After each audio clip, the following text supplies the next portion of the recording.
நண்பா எல்லாம் எப்படி இருக்கீங்க? இந்த வீடியோவில் ஆயில் ஸ்டார்ட்டர் நீங்கள் ஆன் பண்ணும்போது ஆஃப் பண்ணால் கூட கொஞ்சம் நேரம் கழித்து பொறுமையாக தான் ஆஃப் ஆகுது. ஸோ இந்த பிரச்சனைக்கும் அதே நேரத்தில் நோ வோல்ட் காயில் போயிடுச்சுன்னா எப்படி நீங்கள் மாற்றுறது அப்படின்றதையும் ஒரே வீடியோவில் பார்த்துடலாம். ஸோ சின்னதாக ஒரு ஸ்பான்சர் கண்டென்ட்டோட வீடியோ கண்டென்ட்டுக்குள்ளே போயிடலாம். This video sponsor by SPO private limited Tiruvannamalai. Digital marketing துறையில் அனைத்து விதமான மக்களுமே பயனடையக்கூடிய வகையில் பலவிதமான வேலை வாய்ப்புகளை இவங்க உருவாக்கி கொடுத்துட்ருக்காங்க. ஸோ உங்களுக்கு விருப்பம் இருக்குது அப்படின்ற பட்சத்தில் ஸ்க்ரீனில் தெரிகிற வாட்ஸ்அப் நம்பருக்கு மெசேஜ் பண்ணுங்கள். ஸ்கிப் பண்ணாதீங்க. பெரிய தப்பு. தினம் 300 ரூபாய் சம்பாதிக்க அரிய வாய்ப்பு. இன்ஸ்டாகிராம், ஃபேஸ்புக் பயன்படுத்த தெரிந்தால் போதும். Content post and content publishing மூலமா தினம் 300 ரூபாய் சம்பாதிக்கலாம். இந்த வேலை செய்ய 5 நிமிடம் போதும். Work training support, group communication support, all language customer live chat support, முக்கியமா சொந்தமா ஒரு பிசினஸ் ஸ்டார்ட் பண்ற அளவுக்கு உங்களால கற்றுக்கொள்ளவும் முடியும், சம்பாதிக்கவும் முடியும். இந்த வேலை வாய்ப்பு வழங்குவது 5 வருடத்திற்கு மேல ரன் ஆகிட்டு இருக்க நம்ம தமிழ்நாட்டு company school of business organisation private limited. மேலும் விவரங்களுக்கு டிஸ்கிரிப்ஷன்ல கொடுத்திருக்க நம்பருக்கு வாட்ஸ்அப் பண்ணுங்க. Rish may take the videos posted here are for educational purpose only and none of you should attempt to watch it and we will never take any responsibility for it. நண்பா மேலே தெரியக்கூடிய நாப்செட் பகுதிகளை first remove பண்ணிவிடுங்க. அந்த no volt coil hold பண்ணியிருக்கக்கூடிய பட்டை அதுக்கான screw remove பண்ணுறதுக்கு முன்னாடி அதுக்கான ஒயர் எங்கெங்கே போகுது அப்படின்றத பார்த்து அந்த ஒயர் 2 டெர்மினலையும் ரிமூவ் பண்ணிவிடுங்க. ஒரு எண்டு பார்த்தீங்க அப்படின்னா அந்த தெரியக்கூடிய பட்டையில் வந்துட்டு பின் பண்ணியிருப்பாங்க. ஸோ அதை நீங்கள் நட்டை கழட்டி ரிமூவ் பண்ணிக்கோங்க. இன்னொரு எண்டு இந்த நார்மலி க்ளோஸ்டில் பார்த்தீங்க அப்படின்னா ஒரு எண்டு ஃபிக்ஸடாக இருக்கும். ஸோ அதையும் ரிமூவ் பண்ணிட்டீங்க அப்படின்னா நோ வோல்ட் காயில் நீங்கள் தனியாக கழட்டிக்கலாம். நோ வோல்ட் காயிலுக்கான ஒயரை நீங்கள் ரிமூவ் பண்ணின பிறகு நோ வோல்ட் காயில் தாங்கி பிடிச்சிருக்கக்கூடிய பட்டைக்கான ஸ்க்ரூவை வந்துட்டு நீங்கள் கழட்டிடலாம். கழட்டிட்டு நீங்கள் வெளியில் எடுத்தீங்க அப்படின்ற பட்சத்தில் நோ வோல்ட் காயில் அப்படியே செட்டாகவே வெளியில் எடுத்துக்கலாம். நண்பா நோ வோல்ட் காயில் புதுசாக மாத்திர மாதிரி இருந்தால் வேகமாக எடுத்துக்கலாம். இல்லைன்ற பட்சத்தில் பொறுமையாக எடுங்க. ஒயரெல்லாம் கொஞ்சம் ஸ்ட்ராங்காக இருக்கும். பொறுமையாக பார்த்து எடுத்து விடுங்க. ஆல்ரெடி பார்த்தீங்கன்னா ஆயில் ஸ்டார்டர் ஹீட்டில் ஒயர் எல்லாமே பார்த்தீங்கன்னா கொஞ்சம் விறப்பாக இருக்கும். ஸோ பொறுமையாக எடுத்தீங்க அப்படின்னா வெளியில் எடுத்துக்கலாம். இதே போல் வெளியில் எடுத்த பிறகு அங்கே தெரியக்கூடிய பட்டையில் இருக்கக்கூடிய அந்த காற்று பின்னை வந்துட்டு ரிமூவ் பண்ணிவிடுங்க. ரிமூவ் பண்ணிட்டீங்க அப்படின்னா அது வந்துட்டு ஆட்டோமேட்டிக்காக நம்ம தனித்தனியாக எடுத்துக்கலாம். ரிமூவ் பண்ணக்கூடிய காற்று பின்னை நேராக நிமித்தி நல்லா ஸ்டடி பண்ணி வச்சுக்கோங்க. ஒருவேளை கிராஸாக இருக்குது அப்படின்ற பட்சத்தில் நீங்கள் திரும்ப உள்ளார துணுத்துறதுக்கு சிரமமாயிடும்.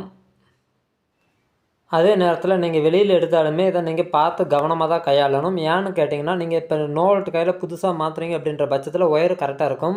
பழைய நோ வோல்ட் கையில் நீங்கள் திரும்ப போடுறீங்க சர்வீஸ் மட்டும்தான் அப்படின்ற பட்சத்தில் நீங்கள் பார்த்து கவனமாக எடுக்கல அப்படின்ற பட்சத்தில் ஒயர் எல்லாமே பார்த்தீங்கன்னா உடஞ்சிரும். அதாவது பார்த்திங்கன்னா ஒயர் விறப்பாக கம்பியெல்லாம் பார்த்திங்கன்னா ரொம்ப ஸ்ட்ராங்காகிட்டு இருக்கும். ஸோ முன்ன பின்ன ஆட்டி அசைக்கி எடுக்கும்போது கம்பி எல்லாமே உடஞ்சிரும். அதனால் பார்த்து கவனமாக எடுத்துருங்க. அதே நேரத்தில் இதை உருவும் போது இதோட அமைப்பெல்லாம் உள்கூடு எப்படி இருக்குது அப்படின்றத எல்லாமே நீங்கள் கவனிச்சிட்டே எடுத்துகிட்டு வாங்க. இப்போ இது எல்லாமே பாருங்கள் தனித்தனியாக ரிமூவ் பண்ணிக்கலாம். அதே நேரத்தில் ரிமூவ் பண்ணக்கூடிய பட்டை எல்லாமே நீங்கள் ரொம்ப கவனிக்கணும். ஸோ இந்த பட்டை எல்லாமே பார்த்தீங்க அப்படின்னா ஒரு சிலது உடஞ்சிரும். அந்த மேல் பகுதி மாரி இருக்கு இல்லையா, அது உடஞ்சிரும். இங்கே கீழே இருக்கக்கூடிய பகுதியுமே பார்த்திங்கன்னா மெலிஞ்சு போன மாதிரி இருக்கும். அதெல்லாமே சீக்கிரம் அரிச்சு எடுத்துரும். இப்போ உங்களுக்கு தெரியக்கூடிய பட்டையை பார்த்தீங்கன்னா தெரியும் எந்த அளவுக்கு அரிச்சிருக்கு அப்படின்றது. ஒரு மடக்குனா பட்டையே உடஞ்சிரும். ஸோ அப்படி உடஞ்சிருச்சு அப்படின்னா திரும்ப வந்துட்டு இந்த பட்டைக்கு நீங்கள் தான் மேனுவலாக ரெடி பண்ணி ஆகணும். இல்லைன்ற பட்சத்தில் இதை ஃபிட் பண்ணுறதுலே சிரமமாயிடும். ஆயில் ஸ்டார்டரில் பொறுத்த வரைக்கும் இதே போல் பட்டைகள் எல்லாமே பல வேலை பார்க்கும். அதாவது கழட்டும் போது நமக்கு வந்துட்டு ஏதோ முன்ன பின்ன டேமேஜ் ஆகிடுச்சு அப்படின்னா ஸோ அதுக்கு நீங்கள் கரெக்ஷன் பண்ணலை அப்படின்ற பட்சத்தில் இந்த நோ வோல்ட் கையில் ஹோல்டு பண்ணுறதுல உங்களுக்கு சிரமமாயிடும். ஸோ அந்த நேரத்தில் உங்களுக்கு உட்கார வைக்க முடியாமல் ரொம்பவே பிரச்சனை ஆகிடும். நண்பா இப்போ புது நோ வோல்ட் காயில் போட்டால் பிரச்சனை இல்லை. நம்ம பழசையை உங்களுக்கு வீடியோக்காக வேண்டி ஷோ பண்ணுறதுனால அதே நோ வோல்ட் காயில் வந்துட்டு திரும்ப பார்த்தீங்கன்னா முன்ன பின்ன அசைக்கும் போது டேமேஜ் ஆகிறதுக்கு வாய்ப்பு அதிகம். ஏன்னு பார்க்கும்போது அதில் இருக்கக்கூடிய கம்பிகள் எல்லாமே கம்மியாக தான் இருந்தது. ஸோ அப்படி இல்லைன்ற பட்சத்தில் நான் வைண்டிங்கை பிரித்து வேலை செய்கிற மாதிரி ஆகிடும். ஸோ அதனால் நான் அப்படியே இருக்க பட்சத்தில் நான் டேப் படிக்கிறேன். இதனால் பார்த்தீங்கன்னா முன்ன பின்ன அசைக்கும் போது கூட நமக்கு வந்துட்டு அந்த ஒயர் வந்துட்டு டக்குன்னு அருந்து வராது. ஏன்னா நமக்கு டைட்டாக அங்கே ஹோல்ட் ஆகிடும். ஸோ இது வந்துட்டு பார்த்திங்கன்னா ஒரு சேஃப்டிக்காக வேண்டி. ஏன்னா பழைய நோ வோல்ட் கையில் கண்டிஷன் நல்லாயிருக்கு. ஸோ நமக்கு வந்துட்டு ஒயர் மட்டும் டேமேஜ் ஆகாமல் இருக்குது, அசையாமல் இருக்குது அப்படின்ற பட்சத்தில் ஸோ இதையே நம்ம வந்துட்டு தொடர்ந்து பயன்படுத்திக்கலாம். காயில் மொத்தமாக போகிறப்ப அப்போ வந்துட்டு நம்ம மாற்றிக்கலாம். ஸோ இப்போ இதோட கண்டிஷன் நல்லாவே இருக்குது. அதனால் டேப் அடித்து வைக்கிறேன். நண்பா நீங்கள் புது நோ வோல்ட் காயில் போடுறீங்க அப்படின்னா உங்களுக்கான ஒயர் லென்த்துலேருந்து எல்லாமே நல்லாயிருக்கும். அதே நேரத்தில் ஒயரும் புதுசுன்றதுனால அதோட ஃப்ளெக்சிபிலிட்டி எல்லாமே நல்லாயிருக்கும். ஸோ இப்போ பார்த்தீங்கன்னா நம்ம நோ வோல்ட் காயில் போகிறதுக்காக பார்த்தீங்கன்னா இதே போல் கோர் வந்துட்டு ஃபஸ்ட்டு கமுத்து வைக்கணும். கோருக்கு ஆப்போசிட்டில் வர மாதிரி நம்ம வந்துட்டு ஒயர் வச்சுக்கோங்க. கோரை தூக்கி அந்த நோ வோல்ட் காயில் உள்பகுதியில் வச்சுக்கோங்க.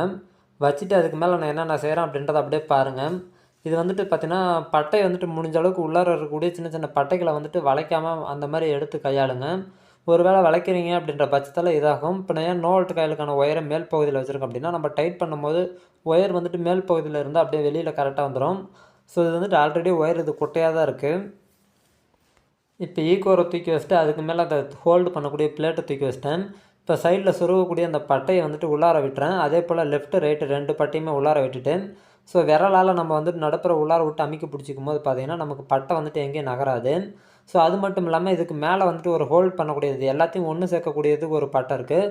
ஸோ அந்த பட்டையை பார்த்தீங்கன்னா ஃபஸ்ட்டு ஓட்டையெல்லாம் சென்டர் பண்ணி வச்சுக்கோங்க. படிமானம் வச்சுட்டு அதாவது மட்டம் இல்லை அப்படின்ற பட்சத்தில் உங்களுக்கு இந்த பட்டை வந்துட்டு சரியாக மட்டம் இல்லாமல் இருக்குது அப்படின்னா உங்களுக்கு வந்துட்டு டக்குன்னு அந்த மேலே லாக் பண்ணக்கூடிய ஒட்டுமொத்த பட்டையும் லாக் பண்ணுறோம் இல்லையா, அந்த பட்டையை போகிறதுல சிரமமாயிடும். ஸோ இப்போ எல்லாத்தையும் கரெக்டாக படிமானமாக இருக்கான்றதை பார்த்துக்கோங்க. ஒருவேளை அந்த உள்ளார இருக்கக்கூடிய ஈக்குவர் வந்துட்டு ரொம்ப அழுக்காக இருக்குது, பிசுனு மாரி இருக்குது அப்படின்னா அதெல்லாம் க்ளீன் பண்ணி போட்டுக்கோங்க. ஒருவேளை நீங்கள் க்ளீன் பண்ணாமல் போடுறீங்க அப்படின்னா ஸ்டார்ட் வந்துட்டு சீக்கிரம் விழுகாது. இப்போ இதே போல் நேராக வச்சுட்டு நம்ம வந்துட்டு முன்ன பின்ன வந்துட்டு நகர்த்துறீங்க அப்படின்னா அந்த ஓட்டை வந்துட்டு ஹோல் மேட்ச் ஆகிடுச்சு அப்படின்னா அந்த பின்னை வந்துட்டு டேரெக்டாக நீங்கள் உள்ளார தள்ளி நீங்கள் போட்டுக்கலாம். ஒருவேளை இதே போல் உங்கள்கிட்ட பின்னு இல்லை, பின்னு டேமேஜ் ஆகிடுச்சு அப்படின்னா நீங்கள் வந்துட்டு கம்பி இருக்குது இல்லையா, காப்பர் கம்பி 720 இந்த மாதிரிக்கு வரக்கூடிய கம்பி கூட நீங்கள் போட்டு மடக்கி விட்டுக்கலாம், எல்லாமே செஞ்சுக்கலாம். இது வந்துட்டு சும்மா ஒரு ஹோல்டுக்காக வேண்டிதான். இது வந்துட்டு லோடெல்லாம் கிடையாது. வைப்ரேஷன்லாம் கலந்து வராத அளவுக்கு போட்டு கட்டிக்கிங்க. இப்போ இந்த பின்னை வந்துட்டு நம்ம நிமித்தி விட்டுறணும். இந்த நிமித்தி விட்டு இதை வந்துட்டு உள்ளார அமுக்கும் போது பார்த்து அமுக்கணும். ஸோ நம்ம அமுக்கி விட்ட பின்னு வந்துட்டு கீழே தட்டுதா தட்டாமல் இருக்கா அப்படின்றதெல்லாம் கவனிக்கணும். ஸோ நீங்கள் வந்துட்டு கடாமுடான்னு இந்த இடத்துல அமுக்குறீங்க அப்படின்னா அங்கே இருக்கக்கூடிய பிளேட்டும் டேமேஜ் ஆகும். ஸோ வைண்டிங் வந்துட்டு முன்ன பின்ன அதாவது நோவல்ட்டு கையிலும் சரியாக உட்காராமல் டேமேஜ் ஆகிறதுக்கு வாய்ப்பு அதிகம். ஸோ இப்போ பாருங்கள், நம்ம பின்னை அமுக்கிடலாம். பின்னை தரைப்பகுதியில் வச்சு நம்ம அமுக்கிறோம் அப்படின்னா உடனே லாக் ஆகிடும். ஸோ இப்போ நம்ம மேலே தூக்கி வச்சு நம்மளால் அமுக்கிறதுனால சரியாக அமுக்க முடியல. ஸோ இப்போ வந்துட்டு அமுக்கி வந்துட்டு மட்டம் கட்டிடலாம். மட்டம் கட்டின பிறகு இது எப்படி லாக் பண்ணுறது அப்படின்றத பார்த்துடலாம். இப்போ இது மேல் பகுதியில் இருக்குது, எப்படி லாக் ஆகிருக்கு அப்படின்றத பார்த்துங்க. முன்ன பின்ன நகர்த்துறீங்க அப்படின்னா அந்த ஈக்குவரே லேசாக வந்துட்டு முன்ன பின்ன நகரும். ஸோ இது ஹோல்டு பண்ண இருக்கக்கூடிய இந்த கட்டையும் கரெக்டாக எடுத்து வச்சுக்கோங்க. 2 கட்டை வேணும் இதை ஹோல்டு பண்ணுறதுக்கு. இதுதான் வந்துட்டு மற்ற பிளேட்டோட உயரத்துக்கு ஈக்குவலாக வச்சு சரி பண்ணுறதுக்கு இந்த 2 கட்டையும் அவசியம். ஸோ அந்த 2 கட்டையும் வச்சு கீழே வந்துட்டு நம்ம ஸ்க்ரூ பண்ணிட்டோம் அப்படின்னா வேலை முடிஞ்சுது. ஸோ ஸ்க்ரூ பண்ணும்போது பார்த்தீங்க அப்படின்னா நீங்கள் ஹோல் மேட்ச் ஆனதுல தான் உங்களால் ஸ்க்ரூவே பண்ண முடியும். ஸோ இல்லைன்ற பட்சத்தில் பண்ண முடியாது. நம்ம வந்துட்டு ஈக்குவரை வந்துட்டு அப்படியே டேரெக்டாக தூக்கி நோல்ட்டு கையில் உள்பகுதியில் விட்டுறலாம். ஒரு ஓரத்துலேருந்து வச்சு நவுத்திட்டு போங்க. இப்போ இந்த ஒயர் வந்துட்டு வளர்த்தி கம்மியாக இருக்குது. ஸோ இதுக்கு வந்துட்டு ஒரு ஜாயிண்ட் போட்டுக்கிறேன் நான். கட்டைக்கு கீழ்ப்பகுதியில் வர மாதிரி ஒயரை கணக்கு பண்ணி எடுத்துக்கோங்க. எடுத்துக்கிட்டு நீங்கள் அந்த ஒயரை ஏற்றக்கூடிய கட்டையை லெஃப்ட் ரைட்டு 2ம் வச்சு ஸ்க்ரூ பண்ணிட்டீங்க அப்படின்ற பட்சத்தில் உங்களுக்கு பெட்டு உட்காந்திக்கும், அதாவது நோ வோல்ட் கையில் உட்காந்திக்கும். ஸோ அப்போ நமக்கு நோ வோல்ட் கையிலுக்கு வரக்கூடிய 2 லீடை நம்ம எங்கெங்கே கழட்டணுமோ கழட்டின இடத்துல பார்த்தீங்கன்னா லீடை வந்து ஸ்க்ரூ பண்ணிட்டீங்க அப்படின்னா 2 லீடும் கரெக்டாக ஸ்க்ரூ ஆகுது அப்படின்ற பட்சத்தில் நமக்கு நோ வோல்ட் கையில் பர்ஃபெக்டாக செட் ஆகிடும். நோ வோல்ட் காயிலுக்கான ஒயர் பார்த்தீங்கன்னா ஒன்று ஷார்ட்டாக இருந்தது. ஸோ அதுக்கு நான் ஜாயிண்ட் போட்டு எடுத்துட்டேன். நம்ம அப்படியே ஷார்ட்டாக இருக்கக்கூடிய ஒயரை இழுத்து பிடிச்சி நம்ம ஜாயிண்ட் போடுறோம் அப்படின்ற பட்சத்தில் நம்ம புஷ் பட்டன் அமுக்கும் போது வெளியில் வரணும். ஸோ வெளியில் வரதில் டைட்டு முன்ன பின்ன டைட் ஆகிட்டு வரும். ஸோ அப்போ வந்துட்டு நம்ம முன்ன பின்ன அசைக்க ஆட்டோமேட்டிக்காக பார்த்திங்கன்னா அந்த ஒயர் வந்துட்டு கட் ஆகும். ஸோ அதனால் பார்த்திங்கன்னா கொஞ்சம் நான் எக்ஸ்டெண்ட் பண்ணி நான் ஜாயிண்ட் போட்டு வெளியில் கொண்டு வந்துட்டேன். நண்பா, இந்த வீடியோவில் நோ வோல்ட் கையில் எப்படி சேஞ்ச் பண்ணுறது அல்லது சர்வீஸ் பண்ணுறது அப்படின்றத தெரிஞ்சாச்சு. ஸோ ஃப்யூச்சரில் அடுத்தது ஒரு நல்ல வீடியோவில் சந்திப்போம். நன்றி நண்பா.